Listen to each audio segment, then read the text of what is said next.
रासोपाले देशैभरि बहुमत ल्याउन खोजेको देखेर ल्याइसकेको देखेर र बालेन शाह प्रधानमन्त्री हुने भइसकेपछि यतिखेर पुरानाती भ्रष्टाचारी मान्छेहरू नेताहरूको आधा दर्जन जसो मान्छेहरू भागिसकेको भन्ने कुरो पनि आछ नि अहिले यतिखेर देश छोडेर भागिसके भन्ने कुरा आयो है बालेन शाह प्रधानमन्त्री हुने डरले भ्रष्टाचारकोमा अब कारबाही गर्छ भन्ने डरले आधा दर्जन मान्छे देश छोडेर भागिसके रे ल भागेर कहाँ लाखरी भन्ज्याङ जाने भागेर कहाँ देश छोडेर भाग्ने भनेको अब इन्डिया जाने हो कि मलेसिया देश छोडेर भागे पनि मङ्गल ग्रहमा त जाँदैनन् अनि देश छोडेर भागे पनि 7औं समुद्र मुनि टाइटेनिक जहाज फसेको ठाउँमा गएर त लुक्दैनन् कुनै वनझाँक्रीको ओडारमा गएर त लुक्दैनन् रेठे झाँक्री हुँदैनन् अदृश्य हुँदैनन् मिस्टर इन्डियाको जस्तो तपाईको एउटा यस्तो बुटी जुन हातमा लिइसकेपछि अदृश्य हुने त्यो क्षमता त राख्दैनन् कहाँ जान्छन् आकाश पाताल दुई पाताल यत्र तत्र सर्वत्र 3 त्रिलोक 14 भुवन खोजेर भने पनि यदि ऊ अपराधी र भ्रष्टाचारी छ भने इन्टरपोलले रेड कर्नर नोटिस लगाएर पनि ल्याउन सक्छ बरु केपी शर्मा ओली पनि पहिले भाग्दिएको भए आनन्द हुन्थ्यो किन भाग्दिए तपाई फेरि 12 वर्ष मर्ने बेलामा जेलमा सडेर मर्नु भन्दा विदेशतिर भागेर बस्ने भए आनन्द हुन्थ्यो नि बीपी कोइराला पनि जेल परेका थिए महामानव कल आएका छन् के राजनीतिमा तपाईलाई म भन्छु एउटा राजनीतिज्ञको लागि माओली वा ससुराली जस्तो हुन सक्छ यदि ऊ विद्रोही छ देश जनता विकास समृद्धिको लागि काम गरेको छ भने शिर ठाडो पारेर हिजो पनि स्वतन्त्रताको लडाईँको निम्ति जेल गएको मान्छे भोलि पनि गएर आत्मकथा लेख्न सक्छन् हो एकदमै अपराध गरेको छ भ्रष्टाचार गरेको छ भने उसको शिर निहुरिन्छ र ऊ हिरासतमा अथवा जेलमा सडेर बाँकी जिन्दगी पश्चातापका आँसु चुहाउँदै उडायो सपना सबै हुरीले भावमा उदासीका गीत गाउँदै जेलको अँध्यारो कुनामा छाती पिटी पिटी रुन्छ अब यसपालि केपी ओली त्यही हुनेवाला छ होइन म त्यस्तो सम्भावना देख्दिनँ किनभने हेर्नुहोस् केपी शर्मा ओलीज्यूका व्यक्तिगत स्वभावजन्य कमजोरीहरू थिए होला जस्तो हाम्रो पनि होला मलाई सबभन्दा खड्किएको कुरो पार्टीको आन्तरिक लोकतन्त्रमा घुनपुतली लाग्यो र उहाँले अलि उदारता देखाउनु भएन पार्टीका भेटरान नेताहरूले स्पेस पाएनन् भीमराव हुँदै हिँड्नु पर्यो यी सब कुराहरू छन् तर त्यसको बावजुद पनि राष्ट्रियताको लागि पछिल्लो समय केपी शर्मा ओलीज्यूले लिएको अडान दृढ अडान खास गरी 13वटा जातीय नामाकरण गरिएका राज्यहरू बन्नु हुँदैन भनेर केपी शर्मा ओलीज्यू नै त्यो जिउँदो मान्छे हो जो लडेर माओवादीसँग लडेर आज हामी 13वटा राज्यबाट शासित हुने अभिशप्त स्थितिबाट मुक्ति दिलाउनु हो सुरुमै उहाँले सङ्घीयता नेपालको लागि घाँडो हुनसक्छ यो ऐजेरो हुनसक्छ भनेर अडान लिने पनि उहाँ हो उहाँ पार्टी अध्यक्ष हुनुहुन्न थियो पार्टी अध्यक्ष भइदिए भए यो स्वरूपको 14 अञ्चल 75 जिल्लाकै कन्सेप्टमा जान्थ्यो र तपाईँलाई एउटा याद गरौँ नेपालको विशिष्ट भू राजनीतिमा जसरी बीपीले 2033 सालपछि राष्ट्रिय मेलमिलापको नीति लिएर इन्दिरा गान्धीको लात र राजा वीरेन्द्रको हातपछि उनी नेपाल आएर सम्झौताको राजनीति गर्न खोजेका थिए राजासँग घाँटी जोडिएका भनेका थिए र दोस्रो जनआन्दोलन चलिरहँदा पनि राजतन्त्रको निरङ्कुश पक्षलाई डिलेट गरौँ तर नेपालमा आलङ्कारिक वा संवैधानिक राजतन्त्र मदन भण्डारी वा बीपीको डक्ट्रिन अनुसार भू राजनीतिक अवस्था अनुसार यसलाई अहिले हामीले फ्याक्नु हुँदैन भन्ने अडान लिने व्यक्ति हो त्यही भएर अहिलेसम्म पनि एकदमै बिहारी टाइपको गणतन्त्रको गीत गाउनेहरूले केपी शर्मा ओलीलाई बैलगाडा चढेर अमेरिका पुग्न सकिन्छ भनेर गणतन्त्रको विरोध गरेको भन्छन् स्पष्ट अडान लिन सक्ने नेता उहाँ हो तर अब के हुँदो रहेछ भने लामो समय सत्तामा गइसकेपछि मान्छेका स्वभावहरू कहिलेकाहीँ चरित्र बदलिरहेछन् तर पनि केपी शर्मा ओलीज्यूको बारेमा यिनीहरूले 4 महिना लगाएर सम्पत्ति शुद्धिकरणदेखि सबैबाट धापधाप्ती खोजे तर देखिएको सम्पत्ति बाहेक राधिका भाउजूले अलिकति आर्जन गरेको त्यही घरहरू बाहेक केही पनि देखिएन अनि पैसा डढेको भनेर पनि प्रमाणित गर्न सकेनन् उहाँको घरमा किताब डढेको मैले डिफेन्स गरे होइन केपी शर्मा ओलीज्यूको बारेमा नेपाली जनता पछि पश्चाताप गर्नेछन् अहिले पपुलिजमको हावा चलेको छ बदलामा देश गएको छ तर बदलाले कहाँ पुर्याउँछ तपाईँ हेर्नु होला भोलि यस्तो दिन आउन सक्छ कि केपी शर्मा ओलीज्यूले लिएका राष्ट्रियताका अडानहरू बहुत ठिक रहेछन् हामीले गलत गरौँ कुनै समय राजा महेन्द्रलाई पनि त अमृश पुरी जस्तै भिलेन बनाएको थिए नि त तर अहिले त वन्दनीय छन् पूजनीय छन् त्यही भएर मैले भन्न खोजेको कुरा के हो भने क्षणिक लोकप्रियता वा अलोकप्रियताले राष्ट्रको भाग्य र भविष्य निर्माण गर्न सक्दैन आज राष्ट्रपाले संसदमा उतारेका सांसदहरूको औकात हेर्नुहोस् कस्ता छ रासोपाको कुरा गर्दाखेरिमा रासोपाले बहुमत लिएर आएको 2 दिन बित्न नपाउँदै अब सरकार बन्नुभन्दा अगाडि नै फेरि रासोपामा बालेन र रवि बीच खटपट सुरु भएको भन्ने कुरा अहिले बाहिरिन थालिसकेको छ बालेन शाहलाई प्रधानमन्त्री बनाउने कुरामा रवि लामिछानेले पनि स्पष्ट बोल्न सकेनन्, डिपी अर्यालले पनि आनाकानी जवाफ दिए। त्यस कारणले चाहिँ अब यतिखेर मन्त्री बनाउने कुरामा चाहिँ यहाँनिर ठुलो विवाद होला जस्तो देखिएको छ। त्यसै सन्दर्भमा बालेन शाहको नजिकको पात्र भनेर चिनिएका असीम शाहले फेसबुकमा स्ट्याटस लेखेका थिए, मन्त्री बनाउन भनसुन गर्ने, मिडिया ट्रायल गर्ने, अनावश्यक प्रचार गर्ने काम नगर्नुहोस्, त्यो गरेर कुनै फाइदा छैन। बालेन शाहले आफैले मन्त्रीमण्डलमा आफ्नो मन्त्रीहरू छान्नुहुन्छ, को कति कति विज्ञ छ सबै बालेन शाहलाई राम्रोसँग थाहा छ, त्यसै कारणले यो अनावश्यक प्रचार गर्नु जरुरी छैन भनेर एउटा डिफेन्स गरे। अब यिनीहरूको मन्त्रीमण्डल विस्तार र सरकार बनाउने प्रक्रियामा रासोपा धेरै चुक्दैछ, यिनीहरू आफूभित्र विवाद हुँदैछ भन्न सकिन्छ। म चाहन्छु बरु मेरो पूर्व अनुमान प्रेडिक्सन गलत साबित होस्। मैले पूर्व अनुमान गरेँ बमोजिम यो सरकारले राष्ट्रघात र थप भ्रष्टाचारका कदम नचालोस्, मलाई गलत साबित गरिदियोस्, लुसिफरवादी नीतिबाट यो बाहिर निस्कियोस्। हिजो सत्तामा पुग्नको लागि विभिन्न राष्ट्रिय अन्तर्राष्ट्रिय शक्ति केन्द्रको हातको गोटी बने पनि आइन्दा जोखिमै मोलेर त्यसको जकडिदो पन्जाबाट यो मुक्त होस् म चाहन्छु। र ओहो म यो के बुझिछु, म त भ्रमपूर्ण बुझाइरहेछु, यिनीहरू त गतिलै रहेछन्, यिनीहरूले गतिलै काम गर्ने भए, लु है केटाहरूले गरे, राम्रै विकासको पूर्वाधार बनाए, भ्रष्टाचार निवारणको लागि जङ्गी कदम चाले, राष्ट्रियताको सवालमा पनि यिनीहरूले धेरै तलमाथि गरेनन् भनेर भन्न पाऊँ, पश्चाताप गर्न पाऊँ, म गलत साबित हौँ, यसले राष्ट्रलाई केही घाटा गर्दैन। व्यक्तिगत रूपमा मलाई हुने क्षतिले राष्ट्रको जीवनमा घाटा पार्नु भएन। तर मर्निङ सोच डे बिहानदेखि घाम नलागेको नलागिछ हेर्नुहोस् भने जस्तै तपाईँलाई याद छ मैले तपाईँको सायद दोस्रो तेस्रो कुन इन्टरभ्यूमा बालनले चमत्कारिक रूपमा जिते भने सबभन्दा ठुलो टेन्सन र हेडाक रवि लामिछानेलाई हुनेछ, त्यसपछि सुरु हुनेछ वास्तविक शक्ति सङ्घर्ष, त्यहाँभित्रको डार्क हर्सहरू त्यतिखेर सक्रिय हुनेछन् र त्यहाँभित्र पन्पाइरहेको पिलो निचोरिने अवस्था आउन सक्छ भनेका थिए। ठ्याक्कै भयो पनि त्यही। धेरै मान्छेले ओहो रवि लामिछाने सहज रूपमा स्वीकारेका छन्, यसमा तलमाथि हुँदैन भने, तलमाथि त नहुने गरी नि राष्ट्रिय अन्तर्राष्ट्रिय प्रबन्ध भएको हो क्या, त्यसै गरी माइक्रो एन्ड म्याक्रो म्यानेजमेन्ट भएको छ। बालेन शाहलाई चुनाव जिताएर सत्तामा पुर्याएर राष्ट्रवादीलाई स्वतन्त्र बनाउने, स्टेट पार्टनरसिप प्रोग्राम वा त्यस्तै मोडालिटीको कार्यक्रम लागू गर्ने, युरो अमेरिकन सेन्टरको सुरक्षा फौज नेपालमा ल्याउन अमेरिकी एम्बेसीको सूचना अनुसार, अस्ति स्टेटमेन्ट अनुसार रणनीतिक साझेदारी सुरक्षा साझेदारी गर्ने प्रबन्ध मिलाउन, 15औं दलाइ लामा नेपालबाट घोषणा गर्न भनेको रवि लामिछानेले बालेन शाहलाई प्रधानमन्त्री बनाउन चाहन्न यसपालि। म ठ्याक्कै तपाईँको प्रश्नमा डिप्लोमेटिक तरिकाले प्रवेश गरिहाल्छु है, धेरै टाइम लाग्दैन। मेरो गाडी 120 को स्पिडमा छ, उत्तरको गाडी।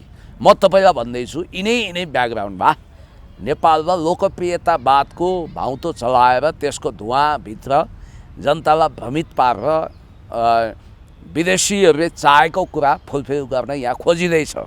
संहिता, गणतन्त्र, धर्मनिरपेक्षतामा झन् बलियो भएर जाने यिनीहरूको प्रतिबद्धता छँदैछ। त्यो विषयमा थप टिप्पणी लिएर म एकछिनपछि आउने नै छु। अब जहाँसम्म यी सब कुरो रविले बुझेनन् या बुझेर पनि उनले जोर जबरजस्ती गरे, जबकि रविले यो बुझ्नुपर्छ रवि लामिछानेले नचाहँदा पनि बालेन शाहलाई त्यो पार्टीमा रोल नम्बर 2 कायम हुने गरी सेकेन्ड इन कमान्डमा भर्ती गरिएको छ।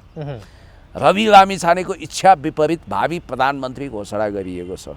अब रवि लामिछानेले सोचेका थिए होलान् केपी शर्मा ओलीज्यूका लाप्पा खेल्न पठाएपछि त केटो त ठहरै भन्ने सोचेका थिए, तर उनको अनुमान विपरीत हुन पनि अचम्मै भयो। जस्तो 8-10 हजारको मत अन्तरले लहर आएको बेला, असन्तुष्ट भएको बेलामा 8-10 हजारको मत अन्तर बेग्लै कुरा हो, तर 50औं हजारको मत अन्तर नाटकीय तरिकाले देखाइएको छ। यहीँनिर निर्वाचन आयोगको सूचना सम्झिन हामी बाध्य हुन्छौँ।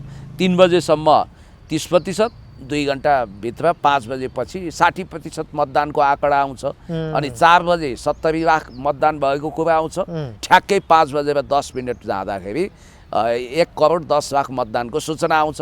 हो, यही कुरो सम्झिन हामी यहाँ बाध्य हुन्छौँ। यही कुरो सोच्दा सोच्दै महेश बस्नेतलाई राजीव खत्रीले यति मत अन्तरले कसरी जित्न सक्यो होला भनेर यहीँ सम्झिनुपर्छ। यी सब कुरोको सेरोफेरोमा कुरा के हो भने बालन शाहकै निम्ति 84 को चुनाव 82 मा सारियो। बालन शाहलाई प्रधानमन्त्री बन्नु नै यो तारतम्य भएको हो। अब जसलाई यो तयारी गरेर सिँगार पटार गरेर सत्तामा ल्याउन खोजिँदैछ त्यसको बाधक कोही हुन्छ भने त्यो सुरक्षित हुनु सम्भवै छैन, असम्भव। अब रवि लामिछानेलाई के लाग्यो? अब अलि किताब नपढे पनि आफ्ना समकालीन समकक्षीबाट त सुने होलान्। जस्तो कि एलिट क्लास राणाहरू र सिस्टम मन नपराउनेहरूले पनि भोट तिनीहरूको पनि भोट चाहिने हुनाले बिपी कोइरालाले 15 सालमा सुवर्ण शमशेरमा फ्याट्ट भावी प्रधानमन्त्री भनिदिइहाले 15 सालको चुनाव अगाडि। भले उनीहरूले कुनै लिखितम गरेका थिएनन्, अहिले जस्तो मिडियाबाजी पनि हुन सक्दैन थियो। त्यतिखेर अखबारहरूले लेख्थे ए होइन यो त हामीले भनेको छैन भने पनि मान्छे चित्त बुझाउँथे। अब अहिले त सबै कुरा रेकर्डेड छ, एआई भनौँ भने पनि होइन, सबै कुरा आएको छ। त बालन शाहलाई भावी प्रधानमन्त्री घोषणा गरिरहँदा एउटा कुराको मलाई सम्झना हुन्छ, बिपीले पनि सुवर्णलाई भावी प्रधानमन्त्री घोषणा गरे, तर पछि गणेशमानजी सबैको कान फुकेर, किशुनजी सबैको कान फुकेर होइन बर्चोट अब फेरि राणा शासन ल्याउन सकिँदैन, 7 सालमा ढलेको राणा शासन ल्याउन सकिँदैन। बिपी बाबु, मातृका बाबु पछि सर्वोच्च कमान्डर तपाईँ नै हो क्रान्तिको, तपाईँ नै प्रधानमन्त्री बन्ने, संसदीय दलको नेता बन्ने भने फासाङ फुसुङ पारे। त्यो चाहिँ ठिकै थियो है। फेरि राजनीतिक हिसाबले त्यो कदम बिपीले छलछामै गरेर भने पनि संसदीय दलको नेता बनेको र प्रधानमन्त्री बनेको कुरा असाध्यै जायज थियो। तर यहाँनिर यही कुरा नाजायज हुन्छ। हर्क साम्पाङले पनि त्यहीँ खेलेका छन्। बालन शाह जस्तो जवाफदेहीहीन गैर जिम्मेवार मान्छे भन्दा त कता हो कता रवि लामिछाने उनलाई नै प्रधानमन्त्री बनाइदिउँ भनेका छन्। कमसेकम एकाउन्टेबिलिटी हुन्छ, संसदमा उभिएर जवाफ दिन सक्छन् भनेर उनले भनेका छन्। हुन त हामीलाई तपाईँ हामीलाई थाहा छ बालन शाह पनि अमेरिकी युथ काउन्सिलको मेम्बर भइसकेका मान्छे। रवि लामिछाने नेपालको नागरिकता त्यागेर अमेरिकी नागरिक भएर फेरि अमेरिकी नागरिकता त्यागेको निशा प्रमाण नदेखाइकन नेपालको नागरिकता लिएका भूपू अमेरिकी नागरिक हुन्। त्यसकारण रवि लामिछानेको हकमा मुद्दाका चाङ बोकेर उनी हिँडेका छन्। बालन जस्तो स्वच्छन्द छैनन्। अब यहाँनिर के भइदियो भने हर्क साम्पाङले पनि त्यो कन्ट्राडिक्सनमा खेल्या भनेर बेनिफिट अफ डाउट लिन सकियो। अनि अति चलाख बालनले फेरि हर्क साम्पाङलाई काउकुती लगाइदिए। अब बालनको नीति छ कोखाई कोखाई कोखाई बाबु हाम्म, पछाडिबाट लात्ताले ड्याम्म। हर्क साम्पाङलाई त बालन शाहले अहिले यस्तो फगाइराखेको छ, ललिपप देखाएको कि सरकारमा ल्याउन चाहन्छन् रे हर्क साम्पाङलाई बालन शाहले। होइन सरकारमा जानु हुँदैन, मन्त्री बनाउन चाहन्छन् रे हर्क साम्पाङलाई बालनले। हल्ला त चल्यो, तर जुन दिन हर्क साम्पाङले आफ्नो दरो खरो प्रतिपक्षीय भूमिका समाप्त गर्छन् नि त्यो दिन हर्क साम्पाङको औचित्यता रहँदैन। त्यो भएर हर्क साम्पाङले त तपाईँलाई एउटा कुरा भनौँ, मदन भण्डारी मन्त्री प्रधानमन्त्री भएर इतिहासमा अमर भएको होइन। तत्कालीन सभामुख दमननाथ ढुङ्गानाले सबभन्दा बेस्ट पार्लियामेन्टेरियनको उपाधि दिनुभएको थियो। संसदमा राष्ट्रघाती सन्धि सम्झौता हुन खोज्यो भने त्यसको साक्षी, दुधको साक्षी बिरालो भएर पतन हुने होइन हर्क साम्पाङ, किनभने यिनीहरूले त गडबडी गर्न सक्छन्। त्यसको लागि वाचडग भएर बुलन्द आवाज मुखरित गर्नुपर्ने ठाउँमा हर्क साम्पाङ पुग्नुपर्छ। त्यसकारण आई लभ यु भने पनि बाहिर बाहिर लोकाचार, भित्रभित्र मानाचार, कोखाई कोखाई कोखाई बाबु हाम्म हर्क साम्पाङलाई माया छ भनेर भने मुखमा राम राम बगलीको छोरा जिस्काको हो कि बिल्ला गरेको हो कि साच्चै माया गरेको? त्यो दुवै हुन सक्छ। माया गरेको, माया त मनले गर्दै गर्दैनन्। माया गर्थे भने सुशीला कार्कीको क्याबिनेटमा मन्त्री बन्दै गरेको हर्क साम्पाङको नाम किन काट्थे?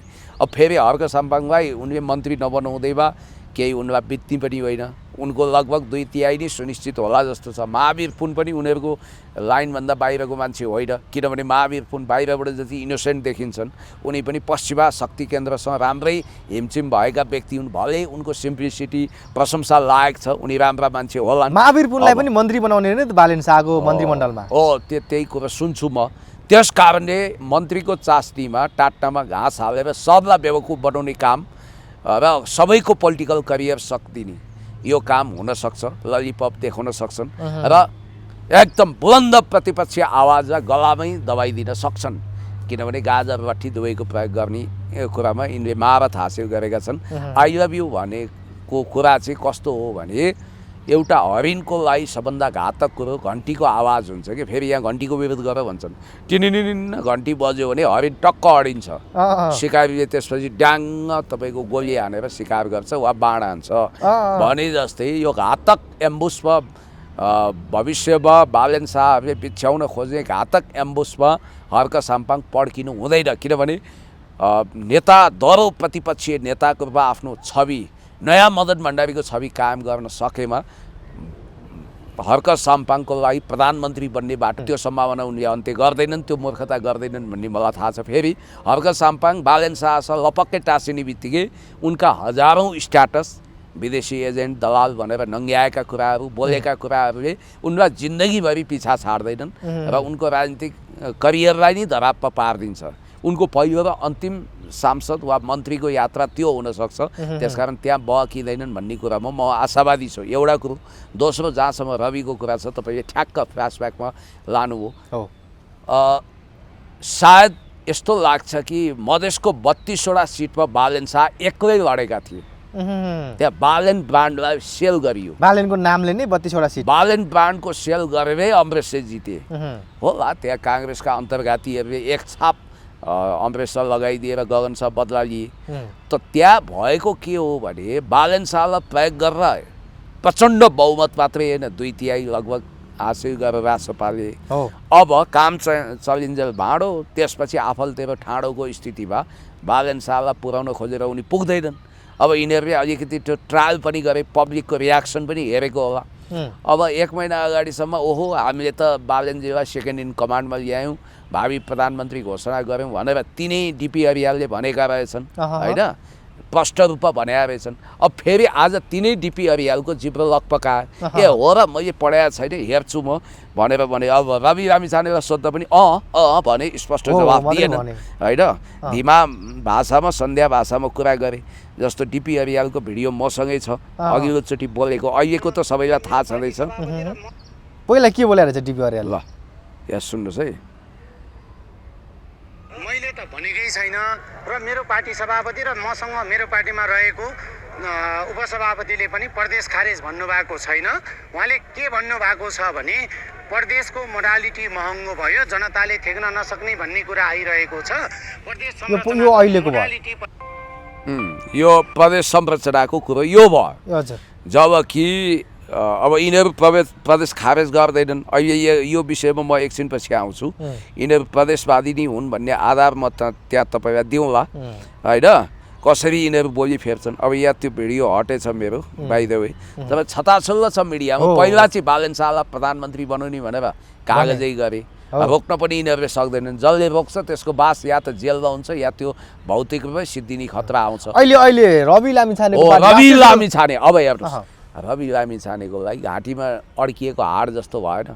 उनले जे पूर्व अनुमान गरेका थिए बालेनको अनुहार प्रयोग गरेर प्रचण्ड बहुमत या 2/3 नजिक पुग्ने, 2/3 त परिकल्पना गरेका थिएनन्। झन्डै जनताले अब ब्ल्याक लिस्टमा परेको उम्मेदवारलाई पनि जिताइदिएर झन्डै 2/3 यिनीहरूले थेग्नै नसक्ने भारी यिनीहरूलाई थम्याइदिए, हवलदारलाई आइजी बनाइदिए होइन, अनि सामान्य प्राविको टिचरलाई प्रोफेसर बनाइदिए जस्तो थेग्नै नसक्ने भारी बोकाइदिए, खरदारलाई सचिव मुख्य सचिव बनाइदिए। हो यही कारण यिनीहरूको पतन पनि यहीँबाट सुरु हुन्छ। थेग्नै नसक्ने भारी भएपछि के हुन्छ, जब तपाईँलाई मिठो लाग्यो भन्दैमा बुङ्गुरको 2 किलो मासु खायो भने त्यो त डाइरिया भएर ती ढलिहाल्छ नि भने जस्तै थेग्न नसक्ने भारी बोकाइदिए। अब रवि लामिछानेले भट्ट्याइ प्रयोग गरे। रवि लामिछानेले ठ्याक्कै बिपी कोइरालाको जस्तो खेल खेल्न खोजे आउने यहाँ। त्यो चाहिँ के भने संसदीय दलमा उनको पकड छ, भरे संसदीय दलमा चुप लाएर बस्ने, अनि संसदीय दलका उनका इसारा पाएपछि बहुमत सदस्यहरूले होइन हामीलाई रवि दाई चाहिन्छ, रवि दाई नै संसदीय दलको नेता। फेरि उनीहरूको विधानमा त्यो उल्लेख पनि छ कि संसदीय दलको नेता पार्टी सभापति होइन, पार्टी सभापति मात्रै संसदीय दलको नेता हुन्छ भन्ने प्रावधान छ नि त। त्यो त उनीहरूले संशोधन गर्नु नै छ। अब नाकमा नत्ती लगाएर भने नि संशोधन गराउँछन्। फेरि त्यो नगराएमा जिउ ज्यान खैरियत छैन फेरि यिनीहरूको पनि। हो त्यही प्रावधानमा, त्यही प्रोभिजनमा, त्यही तपाईँको प्याराडक्समा छिरेर रवि लामिछानेले लो अब संसदीय दलको नेता सभापति नै हुने रहेछ, मै हुन्छु भनेर उनी कम्मर कस्न खोजे भनेर फेरि यहाँ स्पिड ब्रेकर त हुन्छ। ठ्याक्क रवि लामिछानेले अब पदमा शपथै गरेर संसद छिरेर कार्यकारी पदै लिन पाउँदैनन् भन्ने कुरो पो आयो त। किनभने तपाईँलाई थाहा छ डेमोक्रेट्सको तरवार त बाहिरबाट होइन भित्रैबाट सोझिएको छ दुवैलाई। हो। त्यसकारण बरु आलो पालोको कुरा गर्ने कि भन्ने सोचमा पनि रवि होलान्। मलाई जहाँसम्म लाग्छ बालेन शाहले मान्नेवाला छैनन् र धेरै चुदुरबुदुर गरे बालेनको बाटोको बाधा बनेमा रवि लामिछाने नामक काँडा पन्साउन बालेन शाहलाई 1 मिनट पनि लाग्दैन। ए रवि लामिछानेलाई पन्साउँछन् बालेन शाह? किनभने जसले यो सरकार बनाउँदैछ नि, अँ। यो सरकार जसको डिजाइनमा बन्दैछ, जसको सोचाइमा बन्दैछ, जसको मिसनमा, जसको प्लानमा, जसको मास्टर प्लानमा, जसको ग्रान्ड डिजाइनमा बन्दैछ, त्यसमा चाहिएको प्रधानमन्त्री अरू कोही होइन, एबिसिडी कोही पनि होइन। Only त्यो बालेन। प्रधानमन्त्री भने one and only Balen Shah हो। त्यसैको लागि यत्रो जेनजी आन्दोलन गर्नु पर्यो, यत्रो वितण्डा भयो, यत्रो सर्वनाश डिजास्टर भयो। अब उसलाई रवि लामिछानेले पन्साएर पन्सिन्छन्। त्यसकारण मलाई जहाँसम्म लाग्छ रवि लामिछानेले अर्को कुरो ये तो होना ही था साला भन्ने एउटा डायलग छ नि नाना पाटेकरको। त्यसै गरी अब पटक पटक चितवनवासी र देशवासीलाई धोका किन? रवि लामिछाने सांसद र मन्त्रीको रूपमा काम गर्न पाउँदैनन् भने शक्तिशाली सभापति बनेर बसे भइहाल्थ्यो नि। अब अहिले उनलाई विभिन्न तिगडम गरेर फेरि जेल हाल्नु पनि पर्दैन थियो होला, पार्टीभित्रकाले त्यो प्रबन्ध गर्नु पनि पर्दैन थियो होला। अब सेटिङ गर्लान् मिलाउलान् भनेर पनि मान्छेले भन्छन्। अब बालेन शाहको कदममा बाधक भयो भने त उनको अन्तिम ठेगाना त सेन्ट्रल जेल हुन्छ, यो कुरा तपाईँलाई थाहा छ। अब केही दिनपछि केपी शर्मा ओली जेल जाँदैछन्। यो कुराको सूचना केपी शर्मा ओली स्वयंले पनि पाइसकेका छन्। अब बालेन शाहको प्रधानमन्त्रीको शपथ ग्रहण भएको भोलिपल्टै केपी शर्मा ओलीलाई घोक्र्याउँदै जेल हाल्ने योजना छ भन्ने कुरा आएको छ। अनि यही सन्दर्भमा महेश बस्नेतले हिजो केपी शर्मा ओलीलाई जेल हाल्यो भने अब फेरि अर्को विद्रोह हुन्छ भनेर धम्की पनि दिए। के हुनेवाला हो? अब केपी शर्मा ओलीको बाँकी जीवन जेलमै बित्नेवाला हो कि कसो? अब बन्दै गरेको बालेन शाह सरकारको पहिलो कदम प्रतिशोधले भरिनु हुँदैन। पहिलो कदम रचनात्मक भयो भने भविष्यमा उनी पनि कम्फर्ट जोनमा रहनेछन् र उनलाई पनि दैविक दण्ड हुने छैन। तपाईँलाई थाहा छ जसले अरूको लागि खाडल खन्छ त्यो अन्तिममा त्यो खाडलमा आफै पर्छ। आज केपी शर्मा ओलीज्यूलाई कानुनले त वास्तवमा म नेकपा एमालेको नेता कार्यकर्ता भएर भने होइन, कानुनले उहाँलाई दण्डित गर्न सक्थ्यो भने यिनीहरूले चुम्बाचाटी गरेर माया गरेर चुनाव अगाडि सुरक्षित राख्थे। अब त एउटा बाटो पायो नि। हिजो त्यो जाँचबुझ आयोगको प्रतिवेदन प्रधानमन्त्रीलाई बुझाइएको छ। त्यो प्रधानमन्त्रीलाई बुझाइएको प्रतिवेदनमा ओलीलाई कारबाही गर्न फौजदारी मुद्दा चलाउन भनेर सिफारिस गरिएको छ। बाटो पायो नि अब त। होइन, बाटो पायो भन्दैमा बाटोको दुरुपयोग त हुनु भएन नि। मेरो भनाइको मतलब के हो भने त्यो आयोगको प्रतिवेदनको विषयमा पनि म एकछिनपछि आउँछु। दुनियाँमा पहिलो जेल कसले बनायो? त्यही मुगल सम्राटले बनायो, त्यही जेलमा ऊ पर्यो। याद गर्नु होला। एउटा लोककथा छ, एउटा फुच्चे केटोले डोको बोक्दै गरेको बुवालाई सोध्छ, बुवा यो डोकोमा कल्ला हालेर कहाँ लान खोज्नुभयो भन्दा हेर बाबु तेरो हजुरबा साह्रै घिड्किसो भए, अब साह्रै दुःख पाइयो, अब दिसा पिसाब ओछ्यानमै हुने भयो, यो झन्झटबाट सदाको लागि मुक्त हुनको लागि तेरो हजुरबालाई खोलामा लगेर बिसाइदिने भनेपछि त्यो डोको चाहिँ लिएर आउनु है, किनभने पछि तपाईँलाई फ्याँक्न पनि त चाहियो नि भनेपछि झसङ्ग हुन्छ। कर्मको फल भोग्नुपर्छ, प्रतिशोधमा जानु भएन। के गर्नु छ यसको मतलब जो भ्रष्टाचारी छ, अपराधी छ, हिंसक छ, आफैदेखि अनुसन्धान सुरु गर्नुपर्छ। होइन, तपाईँले अहिले पछिल्लो समयमा जनताको जनमतको सम्मान गर्न सक्नु भएन क्या? जनताको जनमतलाई तपाईँले अपमान गर्नुभयो। जुन किसिमले यत्रो उछाल आयो रासोपाप्रति जनताको, यो जनताले मत दिएर बालेन शाहलाई जिताइदिए, बालेन शाह लगायत बालेन शाहको टिमलाई नै जिताइदिए।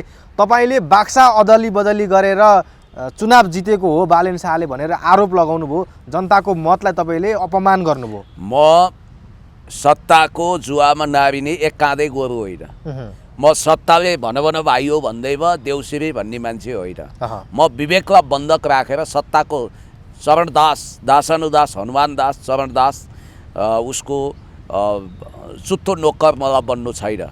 मैले आशंका गरेको कारण तथ्यपूर्ण छ।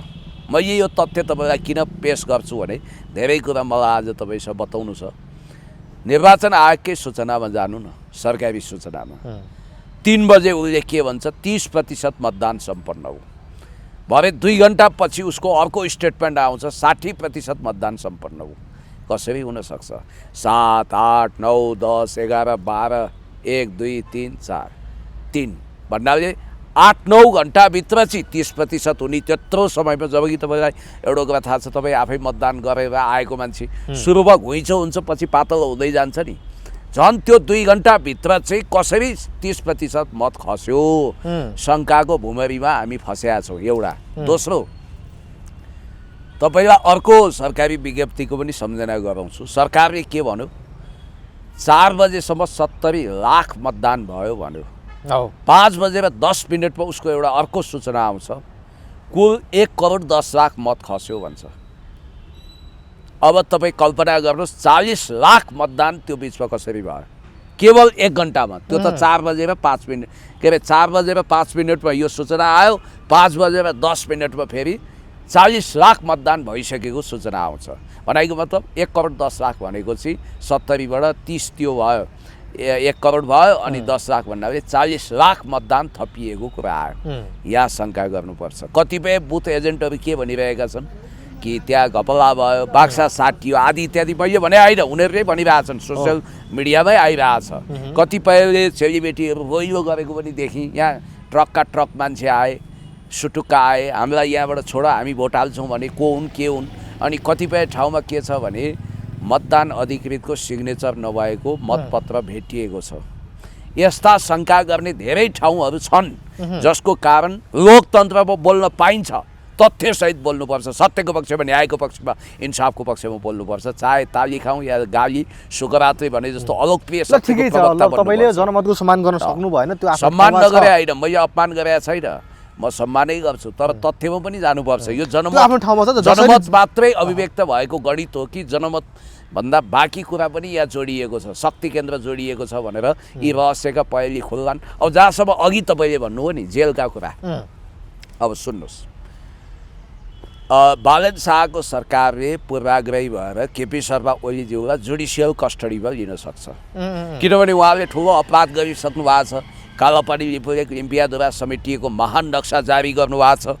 उहाँले trans Himalayan multi dimensional connectivity नेटवर्कको नेपाललाई हिस्सा बनाएर कनेक्टिभिटी वर्ल्डमा नेपाल जोड्नु भएको छ। उहाँले अर्को अपराध गर्नुभएको छ, समृद्धि र विकासको मेगा प्रोजेक्ट आउने गरी बिआरआई कार्यान्वयनमा सिग्नेचर गर्नुभएको छ। उहाँको झन् ठुलो ब्लन्डर भएको छ। साङ्घाई कोअपरेसन अर्गनाइजेसनको ग्लोबल समिटमा गएर चिनिया महामहिम राष्ट्रपति सी जिनपिङ र रुसी राष्ट्रपति भ्लादिमिर पुटिनसँग आत्मविश्वासका साथ आँखामा आँखा जुदाएर नेपालको अन्तर्राष्ट्रिय इमेजलाई ग्लोरिफाइड गर्नुभएको छ। अब व्यक्तिगत स्वभावजन्य कुरामा त कतिले मलाई पनि अक्कडो देख्दा हुन्, होइन, केपी शर्मा ओलीज्यूका पनि समस्या होला हो। यो म मान्छु कि पार्टीभित्र आन्तरिक लोकतन्त्रको अलिकति खडेरी लागेको हो कि विद्यादेवी भण्डारीज्यू जस्तो जननेता मदन भण्डारीको विधवा परम राष्ट्रवादी व्यक्तित्वको पार्टी सदस्यता रिन्यू नहुनु, सुरेन्द्र पाण्डेको कुल बास्कोटा, योगेश भट्टराईले टिकट नपाउनु, यो कारणले घाटा त हामीलाई नै भयो नि। सर्वस्व भोट कहाँ गयो भन्दा राष्ट्रसभामा गयो।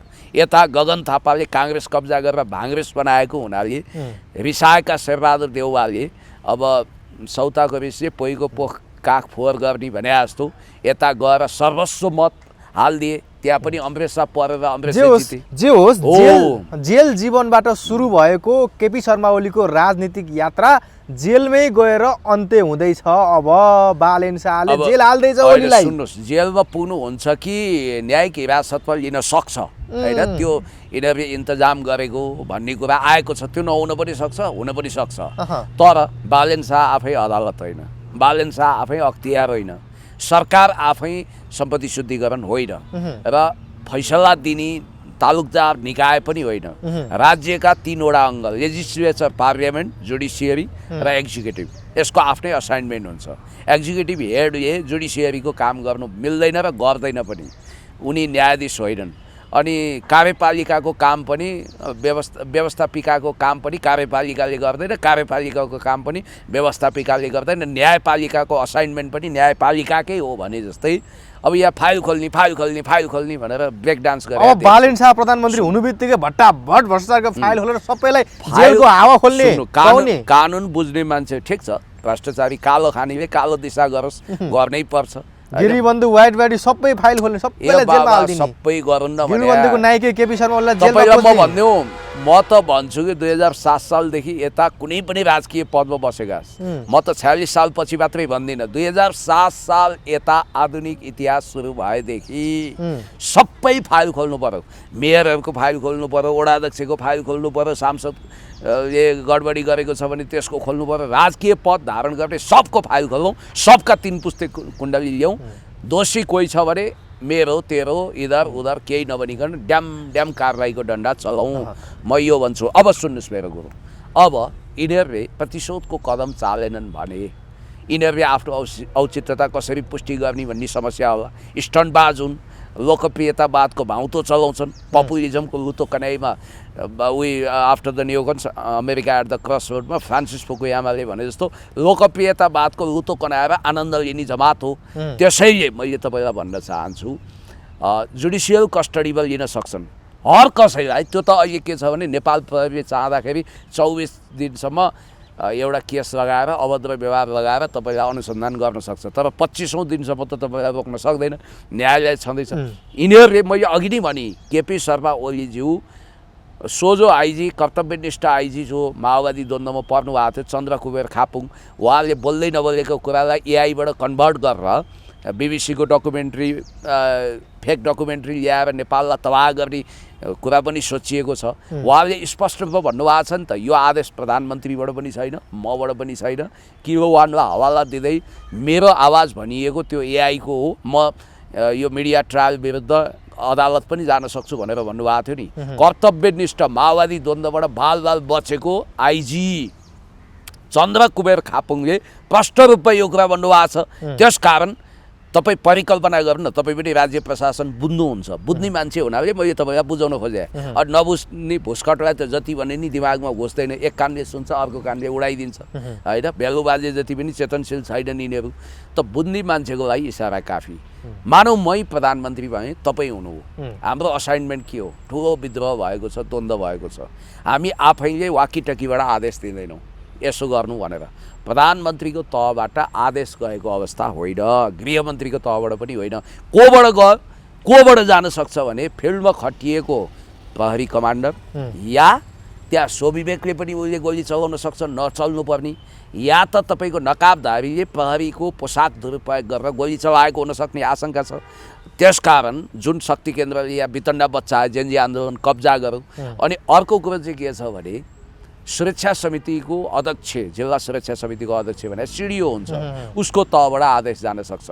त्यहाँभन्दा माथि चेन अफ कमान्ड जिम्मेवार हुनुपर्छ भनेर कहीँ लेखेको छैन र आदेश आएको पुष्टि हुँदैन त्यसकारण कानुन त जानुपर्छ अब ठिकै छ जेलै हाले झुटो मुद्दा लगाए फौजदारी लगाए अब तपाईँको अनेक खालका फाइलहरू खोल्ने कुरा गरेका छन् फाइल फेरि सरकारले खोल्ने होइन central investigation bureau of police CIB अख्तियार र सम्पत्ति शुद्धिकरणहरूले खोल्ने हो त्यताबाट खोलियो अब मान्छेलाई अल्झाउने त हो केस लगाएर पूर्वपक्षमा थुन्न सक्छ के भयो त अब उहाँले आत्मकथा लेख्न बाँकी छ आत्मकथा लेखेर अटोबायोग्राफी लेखेर नेपालीहरूलाई सम्झाए हुन्छ कि हिजो के भएको थियो इतिहासदेखि वर्तमानसम्म के भयो बिपी कोइरालालाई पनि हालिएकै हो होइन त्यस कारणले गर्दाखेरि मलाई लाग्छ यिनीहरूले आफ्नो औचित्यता पुष्टि गर्न भ्रष्ट कहलाएका 200-500 नेताहरू प्रशासकहरू अथवा तपाईँको हिजो शासन सत्तामा रहेका मान्छेलाई जेल हाल्ने अपराधको दण्ड दिने नाउँमा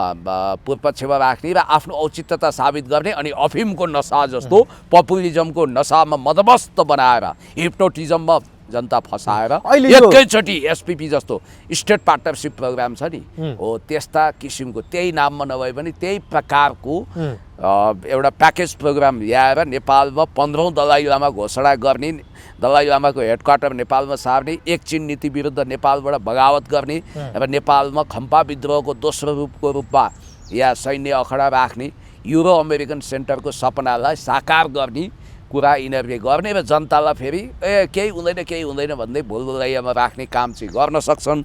त्यसैको लागि हामी बुलन्द रूपमा अब सायद प्रतिपक्ष भनेकै मिडिया होला जस्तो छ, किनभने मुद्दा भनेपछि रवि लामिछानेले बठ्याइ गरेर चाहिँ म पो प्रधानमन्त्री बन्छु भनेर प्रधानमन्त्रीमा लोभ गर्न थाले भने बालेन शाहले अब रवि लामिछानेलाई फेरि सेन्ट्रल जेलमा पुर्याइदिन्छ। अब कुरा के हुन्छ भने प्रधानमन्त्री भन्ने त्यो पदको लागि हिरिक्क भएर आँखा चम्काउने र हात लम्काउने गरे भने आँखा पनि यिनीहरूले खोर्सानी हालिदिन्छन्, आँखामा हातमा पनि धाराशाही बनाइदिन्छन्। त्यसकारण मलाई जहाँसम्म लाग्छ थपक्क जे हो त्यही मानेर बस्ने। अब सम्भवतः उनलाई पद ग्रहण गर्न पनि अप्ठ्यारो छ र उनको मुद्दा बिउताएर अनेक गर्न सक्छन्। अब यहाँनिर तपाईँलाई एउटा कुरो म के सम्झाउँछु भने यो संरचनाभित्रको शक्तिशाली भनेको रवि होइन बालेन नै हो। अब विज्ञबाट मन्त्री बनाउने भनिदिए फेरि रविको त्यहीबाट धाराशाही बनाइदिए। अब हेर्नुहोस् है, रवि लामिछानेले स्वर्णिमलाई फर्काउनुसम्म फर्काएका थिए, डाक्टर साहब बजेट लेख्ने तयारी गर्नुहोस् भने होइन, झाँसा दिए होइन। अब लु विज्ञबाट बनाउने भन्ने बित्तिकै त पार्लियामेन्टबाट तल्लो सदन र माथिल्लो सदन हाउस अफ रिप्रेजेन्टेटिभ मानिने प्रतिनिधि सभा र अप्पर हाउस माथिल्लो सभा राष्ट्रिय सभाबाट पनि सांसदबाट मन्त्री नबन्ने भए। अब मन्त्री त बाहिरबाट ल्याउनु पर्यो। अब गृह मन्त्रीमा त्यस्तै सांसद भित्रै पनि त विज्ञ मान्छे हुन्छन् नि, त्यहाँबाट बनाउने त्यो भने होइन, संसद बाहिरबाट बनाउँछौँ भने हो के त्यो भनेको उनीहरूले त्यो भने त्यो चाहिँ हर्क साम्पाङज्यूको देखासेखी गरे। हर्कजीले त्यही भन्नुभएको त्यो गर्नलाई संविधान संशोधन गर्नु पर्यो नि, त्यो पर्दैन। किन पर्दैन? 6 महिना भन्दा मिल्दैन नि त संसद बाहिरको मान्छे। 6 महिना बनाउँछन्, फेरि एक दिन राजीनामा दिन लगाउँछन्, फेरि अर्को दिन नियुक्त गरिहाल्छन्। नेपालको कानुनमा टेक्ने न हो, कानुनको हो सधैँ युवराज खतिवडाको हकमा त्यही नै अर्थमन्त्री बन्नुभयो अनि 24 घण्टाको लागि राजीनामा दिनुभयो, राजीनामा स्वीकृत पनि भयो, 24 घण्टापछि फेरि नियुक्त हुनुभयो। अब कानुनले छैन उहाँलाई, त्यस्तो हुन्छ एउटा कुरो। अब संविधानै संशोधन गर्नु परे पनि केही अप्ठ्यारो त छ। जस्तो तपाईँलाई मैले भनिहालौँ, नेपालको संविधान अनुसार प्रतिनिधि सभाबाट उत्पत्ति भएको अर्थ विधेयक त्यसलाई 2/3 चाहिँदैन, बहुमतले पास गर्यो, राष्ट्रिय सभामा पठायो। राष्ट्रिय सभामा पास हुन सकेन र प्रतिनिधि सभामा विचारसहित फिर्ता भयो भने पनि त्यो जरुरी छैन कि त्यसलाई राष्ट्रिय सभाको टाँचा लागोस्। 3 महिनापछि 3 महिना त्यसको पिरियड हुन्छ। राष्ट्रपति कहाँ लगेर लालमोहर लगाउन सकिन्छ, त्यहाँ राष्ट्रपतिको विवेकले काम गर्छ। अब राष्ट्रपतिमा को पठाइदिएछ? आइदर सुशीला कार्की और गोविन्द केसी, उनीहरूको कम्फर्ट जोनमा भएको मान्छे। हेर्नुहोस् है, उनीहरूले आफ्नो हात जगन्नाथ गर्न सक्छन्। हिजो राष्ट्रवादी तरिकाले राष्ट्रघाती बिलहरू पास नगर्ने र राष्ट्रवादी योजनाहरू पास गर्ने गरी विद्यादेवी भण्डारीज्यूलाई बालटारमा राखिएको थियो। त्यो चाहिँ पोजिटिभ वेबाट। अब त रामचन्द्र पौडेलजी फेरि यो 5 वर्ष नपुगिकन पदबाट निस्किनुहुन्न भन्ने कुरा पनि छ। तर अब राष्ट्रपति महोदयकै बोराटारको फाइल खोलिदिए भने नि, बोराटारमा उहाँको केही पनि कम्पाउन्ड छ होइन, घर छ, बिचरा जलाइदिए। अब भोलि राष्ट्रपतिलाई नै अप्ठ्यारो बनाइदिन सक्छन् यिनीहरूले, महाभियोगतिर जान सक्छन्। कुनै न्यू बनाएर हट्न चाहनु भएन भने सर्वक्क राजीनामा दिएर पन्सिनु हो भने त भइगयो, किनभने उनीहरूले अब छिटोभन्दा छिटो आफ्नो अनुकूलको राष्ट्रपति पनि चुन्छन्। अब एउटा कुरा त्यो जस्तो अरू सामान्य विधेयकको लागि कुनै 2/3 चाहिँदैन। त्यहाँबाट जुन प्रतिनिधि सभाबाट उत्पत्ति भएर राष्ट्रिय सभामा पुगेर फर्किए पनि राष्ट्रपतिबाट लालमोहर 3 महिनापछि लागिहाल्छ, एउटा कुरो। अब जहाँसम्म संविधान संशोधन, जसलाई अङ्ग्रेजीमा कन्स्टिट्युसनल एमेन्डमेन्ट भनिन्छ, कन्स्टिट्युसनमा एमेन्डमेन्ट गर्ने कुरा, संविधानमा संशोधन गर्ने कुरा चाहिँ दुवै सदनको 2/3 चाहिन्छ, राष्ट्रिय सभामा पनि प्रतिनिधि सभामा पनि। अब प्रतिनिधि सभाबाट उत्पत्ति भएको कुनै पनि संविधान संशोधनको प्रस्तावलाई राष्ट्रिय सभाले 2/3बाट इन्डोर्स गर्नुपर्छ। त्यसो भएन भने संविधान संशोधन हुन सक्दैन। त्यसकारण फेरि रासपा आफै पनि के खान संविधान संशोधन गर्थ्यो? अब अहिले बुई बजारमा हल्ला चलेको छ, प्रमुख कार्यकारीको प्रस्ताव व्यवस्थापन गर्न संविधान संशोधन गर्छ, प्रत्यक्ष कार्यकारीको प्रमुख प्रत्यक्ष कार्यकारीको, त्यसको लागि उसले संविधान संशोधनको तयारी गर्छ भन्ने कुरो। तपाईँलाई म भनिदिउँ, यो त चुनावी पपुलिस्ट खालको नारा थियो। त्यसमा उनीहरू जाने छाटकाट म किन देख्दिनँ भने, पहिलो कुरो त प्रत्यक्ष निर्वाचित कार्यकारीमा उनीहरू नै चुनिन्छन् भन्ने कुरोको ग्यारेन्टीमा उनीहरू छैनन्। उनीहरू केही वर्षसम्म सत्तामा रहन चाहने तत्त्व हुन् भनेपछि आफ्नो खुट्टामा आफै बन्छ र हाल्ने र कुनै अर्को भेलुबाजे राष्ट्रपति होला भन्ने, प्रधानमन्त्री होला, प्रत्यक्ष प्रधानमन्त्री भन्ने जोखिम लिन सक्दैनन्। यिनीहरूभन्दा हिट खाने अर्को मान्छे आयो भने नि कहिलेकाहीँ टपोरी टाइपका हिरोले पनि अब इन्डियामा दीपक तिजौरीले पनि एकचोटि सलमान खान र शाहरुख खानमा हल्ला आएको थियो नि, भलै इतिहासमा ऊ साइड हिरोको रूपमा चर्चित छ। अमिताभ बच्चनमा पनि कबीर बेदीले हल्ला आएको थियो नि त। यो हिरोलाई होइन, यो यिनीहरूको राजनीति भने फिल्मी सिनेमेट्रिक तहको स्टन्टबाजीमा आधारित, हिरोइजममा आधारित हो क्या। तपाईँलाई म भन्छु, राजेश खन्डाको गाडी कुनै समय पार्किङ गरियो भने युवतीले राजेश खन्डालाई छुन चाहन्थे, चुम्न चाहन्थे। भारतभरिका मात्रै होइन, दक्षिण एसियाभरिका सुन्दरीहरू त्यहाँ जान्थे र राजेश खन्डाको गाडीलाई यसरी चुम्थे कि युट्युबमा भिडियो पनि छ। त्यो सेतो गाडी, सेतो अम्बासडर गाडी रातो हुन्थ्यो अरे के, लिपस्टिकको रङले। अब तिनै राजेश खन्डाले पछि आफैले फकटको जाँड खुवाएर 10 जना चम्चा बटुलेर कान टट्याउने गरी प्रशंसा सुने। अन्ततः केही लागेन। अमिताभ बच्चनको स्टारडमको चमकमा उनी कता हो कता डिम लाइटमा परे, ल्याम्प लाइटबाट छोपिए र उनी उदासीको गीतहरू गाउँदै अन्तिममा डिप्रेसनमा परेर लगभग मध्य आयुमा उनले धरती छाडे। भने जस्तै हेर्नुहोस्, कोही हिजो थियो, कोही आज छ, कोही भोलि हुनेछ के। यस्तो स्टन्ट गरेर तपाईँको पब्लिकमा लोकप्रियतावादको आडमा उदाएकाहरूको यस्तै हुन्छ नियति। यो हिरोहरूको कुरा गर्दाखेरिमा अहिले यो रासोपाको सरकार अर्थात् बालेन शाहको सरकारले राजेश हमाललाई पनि परराष्ट्र मन्त्री बनाउने भन्ने हल्ला चलेको छ नि अहिले, के हो? गजब हुन्थ्यो। विज्ञबाट राजेश हमालज्यूलाई ल्याउनु राम्रो हो। अब रात्रिकालीन खानपिनमा गडबडी भएर हामी यस्तै त हो नि ब्रो भन्ने टाइपले नाचगान गर्ने, मुन्नी बदनाम हुई डार्लिङ तेरे लिए गुन्जिना साथ अब स्याम्पेनका बोतलहरू फोड्ने, चिकन चिल्लीमा रमाउने मान्छे होइन हो ब्रो, मन्त्री त खाइदिउ न यार एक बारको जुनीमा भन्ने मोडमा पुगिसके। एउटा तपाईँ कल्पना गर्नुहोस्, कुनै पनि व्यक्ति सांसद हुन, मन्त्री हुन उसमा चाहिने गाम्भीर्यता, धैर्यता, सूचनामा पहुँच, राज्यका मसिना सूचनाहरू लिने, प्रशासनिक दक्षता हासिल गर्ने, उसमा भएको डिग्निटी, यो सब चिज चाहिन्छ। मैले भनिहालेँ, मिडियाकर्मी हुन मिडियाकर्म गर्नै पर्छ। डक्टर हुन कसैको क्लिनिकमा बसेर औषधि बेच्दैमा ऊ डक्टर हुँदैन। तपाईँलाई याद गरौँ, इन्जिनियरको झोला बोक्दैमा ऊ इन्जिनियर हुँदैन। भने जस्तै व्यापारीको मुन्सी, जमिनदारको मुन्सी हुँदैमा ऊ जमिनदार बन्दैन। व्यापारीको म्यानेजर बन्दैमा ऊ प्रमुख व्यापारी बन्न सक्दैन। त्यसको लागि क्वालिटिज चाहिन्छ, त्यो डिजर्भ गर्नुपर्छ। राजनीति भने पनि राजनीतिक मान्छेले गर्ने हो। मैले अघि नै तपाईँलाई के भने अब राज्य प्रशासनमा फिट नहुने, अनफिट हुने, वडा सदस्य, वडा अध्यक्षमै असफल हुने टाइपका मान्छे अब मन्त्री बन्दैछन्। अब कस्तो होला त्यो क्याबिनेट होइन, म परिकल्पना गर्छु। सायद स्वर्गीय भेलुबाजे अहिले धरतीमा भइदिया भए मन्त्री पदमा, समाज कल्याण मन्त्री पदमा शपथ लिन्थे होला।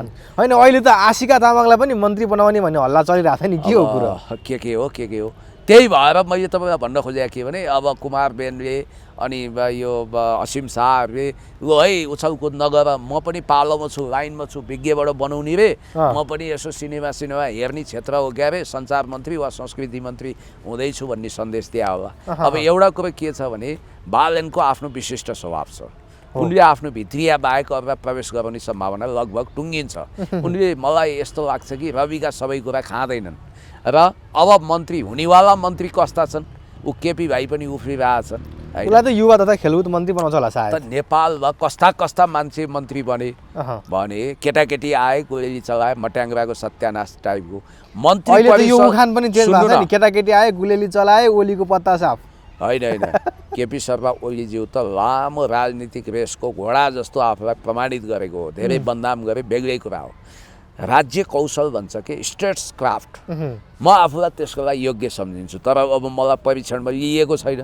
मलाई लाग्छ यिनीहरू खरानी भएपछि हाम्रो अस्तित्वको कायाकल्प हुन्छ। खरानी भन्नुको मतलब राजनीतिक रूपमा यिनीहरू स्वाहा हुनेवाला छन्। जब तपाईँलाई एउटा कुरा म भन्छु, कुनै पनि मान्छेलाई सिद्धाउनु छ भने उसले बोक्नै नसक्ने भारी बोकाइदिनुहोस्। कुनै पनि मान्छेलाई यति धेरै जिम्मेवारी दिनुहोस् कि जिम्मेवारी वहन नै गर्न नसकोस्। हवलदार से आइजी बनाइदिए, एउटा हवलदारलाई म्यादी प्रहरीलाई डिएसपी वा आइजीको फुली लगायो भने त्यो त्यही दिन समाप्त हुन्छ। अरू धेरै दिन कुर्नै पर्दैन, किनभने केही थाहा हुँदैन। अनि प्राइभेट टिचरलाई प्रोफेसर बनाइदियो भने पहिलो क्लासमै ऊ असफल हुन्छ।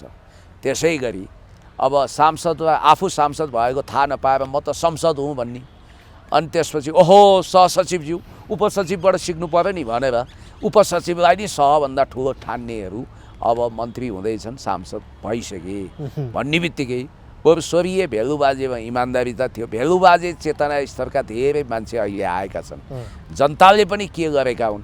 अब त्यो लक्ष्मी के अरे एकजना किशोरी शाह भन्ने मान्छे ब्याङ्कको कालो सूचीमा परेर तिनको मतदाता के अरे तिनको उम्मेदवारी नै खारेज भयो। त्यहाँ अब नेचुरली उनको उम्मेदवारी खारेज त भयो।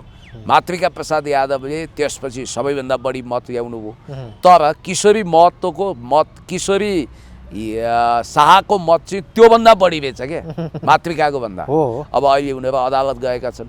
अब महावीर पुन पनि होइन हो मलाई त के हो मन्त्री बनाइदिइहाले, सांसद बनाइदिइहाले, खानु त परो, खाउँ भने दिनभरिको शिकार, नखाउँ भने कान्छा बाबुको अनुहार भन्दै भुटभुटिँदै थिए। अब अहिले त महावीर पुन सांसदमा निर्वाचित भइसकेपछि किताब बेच्नलाई गएछ, हिँडेछ किताब बेच्नलाई। अब संसद भवनभित्र महावीर पुनले किताब बेच्ने हो।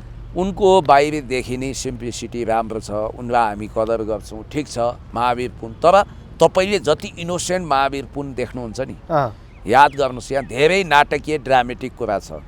सायद मलाई लाग्छ बनाउन महावीर पुनले महारथै हासिल गरेका छन्। केही वर्ष अगाडि रोमन म्याग्सेसे पुरस्कार पाइसकेपछि उनी टाई सुटमा ठाटिएको भिडियो पनि हेर्नुहोस् न एकचोटि, उनी कति स्मार्ट छन् होइन, धेरै कुरा छ नि यहाँ। अनि रोमन म्याग्सेसे पुरस्कार कसले पाउँछ भन्दा जो पश्चिमा शक्ति केन्द्र छ, बढी जोडिएको छ, याद गर्नु होला। त्यसकारण महावीर पुन शक्ति केन्द्रले चाहँदा महावीर पुन चुट्कीको भरमा 2 मिनटमा रासोपा हुन्छन् र 2/3 पुगेन भने महावीरलाई यता ल्याइदिनु कुनै समस्या छैन शक्ति केन्द्रको निम्ति, त्यो साधारण खेल हो। अब जहाँसम्म अघि हामीले कुरा गरौँ, अब विज्ञबाट मन्त्री बनाउने भन्ने बित्तिकै अब म परिकल्पना गर्छु, अब गृहमन्त्रीमा त अलि तिग्रेनी चाहियो, अलि दबङ चाहियो, को होला त अब भावी गृहमन्त्री, अब परिकल्पना गर्नुहोस्, तपाईँलाई नै जिम्मेवारी दिएँ। अबको भावी गृहमन्त्री संसदभित्रको कि संसद बाहिरको? विज्ञबाट ल्याउने संसद बाहिरबाट भन्ने बित्तिकै संसद बाहिर। अब हेर्नु अमेरिकामा सिनेटरबाट हाउस अफ रिप्रेजेन्टेटिभ वा हाउस अफ कमन्सबाट मन्त्री बनाउँदैनन्, त्यहाँ तपाईँको विज्ञहरूबाट लिन्छन्, किनभने फरेन अफेयर्समा, इन्टरनेसनल रिलेसन, फरेन पोलिसीमा विज्ञ भएको व्यक्तिलाई नै त्यहाँ फरेन मिनिस्ट्रीको तालाचाबी सुम्पिन्छ। सर्गेई लाभ्रोभ 2004 देखि रसियाको लगातार विदेश मन्त्री छन् पुटिन क्याबिनेटमा। भनिन्छ उनी अर्को इन्साइक्लोपेडिया हुन्। मेटरनिख र मेकियावेली पछि हेनरी किसिन्जर पछि उनकै तीक्ष्ण दिमाग मानिन्छ संसारमा। वाकपटुता पनि असाधारण छ, त्यो पनि विज्ञताको आधारमा। अहिले मान्छेहरूले वाङ यीलाई पनि विज्ञताको आधारमा त्यहाँ चाइनामा विदेश मन्त्री बनाएको।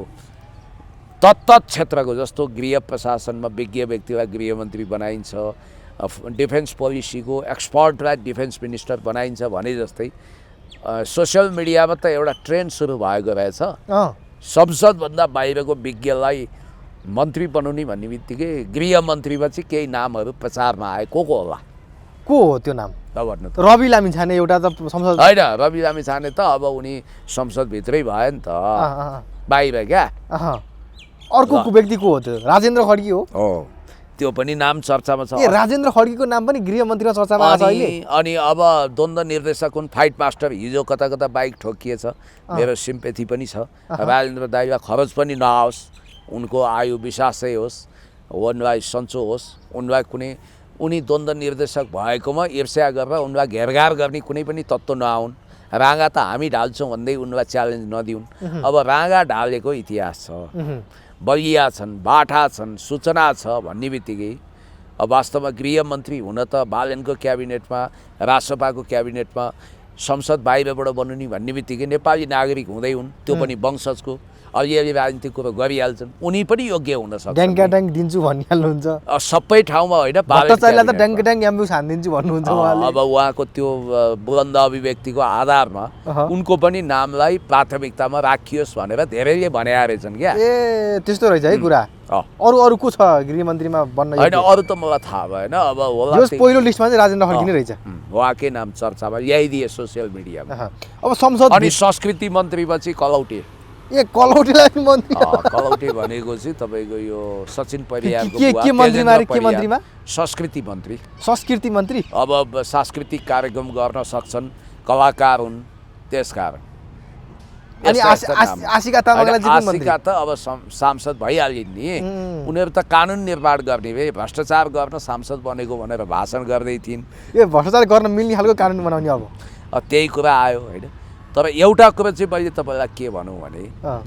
याद गर्नु होला एउटा प्रखर राजनीतिज्ञको लागि जेल कहिलेकाहीँ त्यो ट्रेन्च हुन्छ जेल त्यो फोर्टिफिकेसन हुन्छ जहाँ बसेर उसले इतिहासलाई गुण लगाउने गरी भविष्यका पुस्तालाई सचेत गराउने गरी अमूल्य रचना पनि गर्न सक्छ किताब पनि लेख्न सक्छ साँच्चै तपाईँको राजेन्द्र खड्कीसँग अहिले तपाईँको सम्बन्ध ठिकै छ त्यति खराब छैन एउटा भिडियोहरू अहिले सामाजिक सञ्जालमा भाइरल पनि भइरहेको छ राजेन्द्र खड्कीको गाडीलाई चाहिँ कुनै एउटा मोटरसाइकल चालकले ठोक्दैछ त्यो ठोकिदिएपछि राजेन्द्र खड्की रिसाएको अनि त्यसपछि झन्डै पिटुम्ला जस्तो गरेको भिडियोहरू अहिले राजेन्द्र खड्कीको झन्डै 1.5 लाखकै क्षति गरिदिएको कुरोहरू आइरहेछ के यो राजेन्द्र खड्कीलाई घेराबन्दी हुन सुरु भएको हो अहिले त्यतिखेर त्यस्तै गरेका होला नि पिटेकै चाहिँ छैन होला राजेन्द्र खड्कीले पिटेका छैन उनी अब एक हिसाबले भन्नुपर्दा शब्दमा चाहिँ नन भेज भए पनि व्यक्तिगत चरित्रमा भेज नै छन् उनी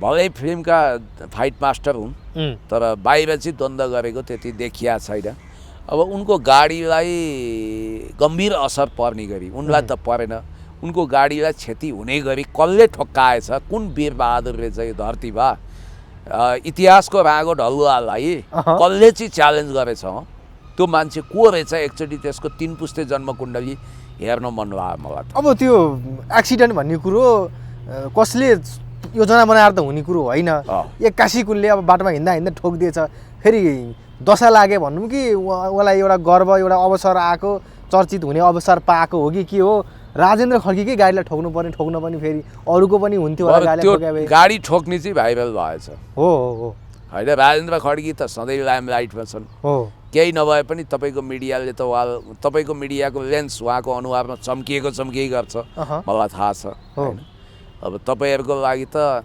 आवासीय प्रतिनिधि जस्तै हुनुभयो उहाँ तर अवैतनिक आवासीय प्रतिनिधि है त्यो होइन देशको लागि आवाज उठाउने मान्छे देशको लागि बोल्ने मान्छेको हामी सबैको फिचर गर्छौँ ठिक छ केही बात राष्ट्रवादी मान्छेलाई हामी कोही बात हाइलाइटमा ल्याउँछौँ मैले तपाईँलाई के भनौँ भने राजेन्द्र खड्कीजीको यो नयाँ स्टन्ट होइन उहाँलाई स्टन्ट गर्नु पनि छैन उहाँ फिल्मी स्टन्ट गर्नुहुन्छ तर पोलिटिकल स्टन्ट मिडिया ट्रायलवाला गर्नु छैन नम्बर 1 नम्बर 2 हेर्नुहोस् है अघि तपाईँले मन्त्री को बनाउने भन्नुभयो मिडियामा एकदम ट्रोल छ र उहाँको नाम छ्यापछ्याप्ती छ गृहमन्त्री पो भन्ने कुरा आयो तर त्यसमा अन्तिम टाँचा लगाउने चाहिँ अन्तै होला क्या यहाँ हेर्दाखेरि यहीँबाट मन्त्रीमण्डल बनाइन्छ भन्ने छ भूपी शेरचनको एउटा कविता छ नि घुम्ने मेचमाथिको अब यहाँ भन्नु हुँदैन कुन्नी के जाति मान्छे भने जस्तो अब यहाँ सत्ताधारी त त्यस्तै हुन्छन् भन्ने पनि देखिएको छ अब राजेन्द्र खड्कीसँगको पंगा यो दुश्मनी बहुत महँगो पर्ने हो कि त्यो व्यक्तिलाई होइन राजेन्द्र खड्की आगो भएका होलान् फेरि अब द्वन्द्व निर्देशकको गाडी ठोकिनु भने त्योभन्दा पीडादायी कुरा केही हुँदैन तपाईँलाई थाहा छ कुनै पनि डनगिरी गर्ने मसल्सवाला कुनै पनि दादा कुनै पनि डन लागि कसैले आएर थ्रेट गर्नु भने ऊ मर्नु बराबर हो उसको इलाकामा घुसेर कसैले ङ्यार गर्छ भने त्यसको हिसाब किताब उसले चुक्ता गरे हुँदो रहेछ क्या त्यसकारण अब उहाँ पनि एक खालको डनै हो राजेन्द्र खड्की पनि अब उहाँको आधार इलाकामा घुसेर उहाँको गाडी ठोक्काउने यो कुनै फिल्मी सिनभन्दा कम छैन होइन त्यसकारणले गर्दाखेरि विगतमा रागो ढालेको भनेर प्रसिद्धि वा कुख्याति वा प्रख्याति कमाएको राजेन्द्र खड्कीको लागि यो च्यालेन्जले भविष्यमा कुन रूप लिएला अब यी दुई भाइको भेट भयो कि भएन गाडी ठोक्काउने र उहाँको भेटै भएर त त्यहाँ त्यत्रो लफडा भएको नि। होइन भनेको मतलब त्यसपछि कुनै त्यसपछि छुटेपछि भेट भएको सम्झौता भयो कि के भयो शान्ति सम्झौता भनेको अब राजेन्द्र खड्कीले चाहिँ त्यो सुरुमा चाहिँ यो गाडी बनाइदिनु पर्ने जति खर्च लाग्ने बिहोर्नु पर्ने प्रस्ताव राखेका थिए, तर अन्तिममा राजेन्द्र खड्कीले आफ्नो हृदयलाई खुला राखे, होइन अब ठिकै छ तैँले तिर्न सक्दिनस् भने ठिकै छ, मै दुःख गरौँला, 40-50 हजार पर्छ होला, मै खर्च गरौँला, छोडिदिएँ मैले तँलाई, नेपालीहरूको समस्या त्यही छ, पैसा तिर्न सक्दैन, अब तैँले फिल्म हेरेर मलाई राजेन्द्र खड्की बनाएको, छोडिदिएँ मैले तँलाई भनेर लास्टमा छोड पनि फ्यान रहेछ राजेन्द्र खड्कीको एकदमै ठुलो फ्यान रहेछ, सधैँ भिडियो हेर्ने रहेछ। ए भनेपछि पग्लिए, भनेपछि त्यो नारद मुनिको भूमिका चाहिँ सुलह सम्झौता गराउन तपाईँले गर्नुभयो कि क्या हो? मैले सम्झौता गरेँ भन्दा पनि हामी चाहिँ अब त्यहाँनिर एउटा प्रत्यक्षदर्शीको रूपमा सुलसुले चाहिन्छ के दुईटाको बिचमा कुराकानी गराउनु पर्यो नि। एउटा आगो भयो अर्को पानी बनाउनु पर्यो, दुईटै आगो भयो भने त फेरि डढेर खरानी हुन्छन्। त्यसैले दुश्मनीको धुवाँ धेरै ननिकाल्न तपाईँको पनि भूमिका छ कि? मेरो भूमिका खासै ठुलो भएन। हाम्रो भूमिका भनेको एउटा हामी कुनै अन्त्य ठाउँमा जानुपर्ने थियो। राजेन्द्र दाइलाई चाहिँ बिचमा कुनै पनि आउरे बाउरेहरूले आँखा तन्काएर नहेरुन्, उहाँको आधार इलाकामा घुसपैठ गरेर उहाँलाई ओपन च्यालेन्ज नगरून्, उहाँको गाडीलाई झुकिएर ठोक्क्याए पनि साँच्चै उहाँसँग पंगा लिन नजाउन्, त्यसको महँगो मूल्य चुकाउन उनीहरू बाध्य हुनेछन्। अन्तिममा माफी मागे, त्यसो भए माफी गरिदिए राजेन्द्र खड्कीले। ठिक छ, 40-50 हजार भने उहाँको फेरि कस्तो हो भने नि खल्ती टकटकाउँदा पनि झर्ने पैसा होला र 10 हजार त खल्तीबाट हरायो भने पनि थाहा पाउनुहुन्न होला उहाँले। त्यस्तो है, त्यति सम्पन्न मान्छे हुन्। तपाईँ आज म एउटा पोल खोल्छु, अब म पनि यसो हुने खाने घरकै छोरो हुँ, अब पैसाको कमी हुँदैन थियो, अब लुगा धुन अल्छी लाग्ने के चेलीबेटीहरूले लुगा धुनुहुन्थ्यो, त्यतिखेर पूजा साबुन खुब फेमस थियो, राम्रो पनि हुन्थ्यो। अनि म चाहिँ यसो जानी बुझी खल्तीमा यसो त्यो बेलामा 5, 10, 20 भनेर धेरै ठुलो पैसा हुन्थ्यो। त्यो बेलाको 20 रुपियाँ अहिलेको 200-300 जस्तो हुन्थ्यो। त्यो बेलाको 5 रुपियाँ भनेको अहिले 50 रुपियाँ जस्तो हुन्थ्यो, 10 टाइम्स बढी भ्यालु थियो। अनि मेरो पालो चाहिँ जानी पैसा राखिदिन्थेँ कि, अनि 2-3 जना चेलीबेटीहरूको एकदम उछलकुद हुन्थ्यो, हाना थाप हुन्थ्यो मेरो लुगा धोइदिने कि, किनभने खल्तीमा धुँदा त अब यसो पकेटमा पनि कागज कोच्यायो कि भनेर हेर्नुपर्ने हुन्छ नि। कागज खोजेको बेलामा पैसा भेटेपछि त मेरो लुगा त सधैँ एकदम धुनी भयो, अहिले जस्तो वासिङ मेसिन पनि थिएन भन्नाले राजेन्द्र दाईको पनि ट्रिक छ। अब उहाँको खल्तीबाट 8-10 हजार खसेको उहाँलाई नै थाहा हुँदैन होला, सम्पन्नशाली हुनुहुन्छ, भगवानको कृपा छ, होइन, परिवार चुस्त दुरुस्त राख्नु भएको छ। हामीलाई पनि मायाले हेर पार्वती भन्ने गीतमा डान्स गर्दा पनि एकदम नौजवान देखिनुहुन्छ। ठिक छ, हस् त, धन्यवाद। ल अनि अर्को कुरा राजेन्द्र दाइलाई सुझाव, तपाईँको 6 प्याक चाहिँ देखिनु पर्यो। अहिले मार्केटमा प्याड आउँछ के 6 प्याक देखिने, बलिउडका हिरोहरूले पनि त्यही गर्दा रहेछन्, होइन, भले भुँडी फ्यात्त पित्रे भुँडी देखिए पनि हिरोको पनि देखिन्छ नि बलिउडमा। अनि त्यसपछि के भए पनि उनीहरूले ट्याक्क 6 प्याक निकाल्न सक्ने रहेछन्। सबै मान्छे ऋतिक रोशन जस्तो त हुँदैन, होइन। अब शाहरुखको पनि ओम शान्ति ओममा देखिएको नक्कली 6 प्याक हो। राजेन्द्र दाई तपाईँले पनि तपाईँको ज्ञान अनुसार 6 प्याकको त्यो प्याड चाहिँ लगाउनु पर्यो है, म यही भन्छु। Thank you. नत्र भने तपाईँको त्यो बडी सडी देखिन्छ नि कहिले इन्टरभ्यू दिँदा ठ्याक्क ट्याटु खोपेको, त्यसमा अलि आकर्षक देखिन्थ्यो कि 6 प्याक देखिए। Thank you. Thank you so much.